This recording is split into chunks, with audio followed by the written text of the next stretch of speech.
ইদানিং ইদানিং একটা জিনিস খেয়াল করছেন না আপনারা, আমাদের অনেক হুজুর আর দোয়ার ভাষাই পাল্টে গেছে, টেহা দিলে দোয়ার ভাষা পাল্টে যায়।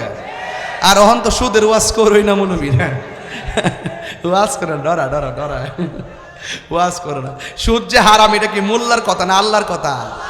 তো তুমি ডরাও কিনলে গিয়া, তুমি ডরাও দু হিডা হিডা হিডা। আমরা যে কই এই দেশে একমাত্র পিওর শিওর একদম নিট এন্ড ক্লিন আহলুস সুন্নাত ওয়াল জামাত। এরা টাকার কাছে ঈমান বিক্রি করে না, ঠিক কিনা বলেন? কি মৌলবী? গুমটা মৌলবী। ইউটিউব মুফতি, গুগল মুফাসসির, ফেসবুক মুহাদ্দিস। উনি বলতেছে কবরে নবীর উপরে দরুদ ও সালাম পড়লে নবী শুনে না, এমনকি নবীর রওজা মুবারকের পাশে যায়ও যদি পড়ে তারপরও শুনে না।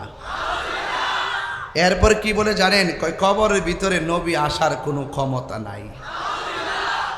এখন আপনারা মাতার বাড়ির মানুষ বলেন কবরে কি নবী না ছবি? এই বিশ্বাস আপনাদের আসেনি?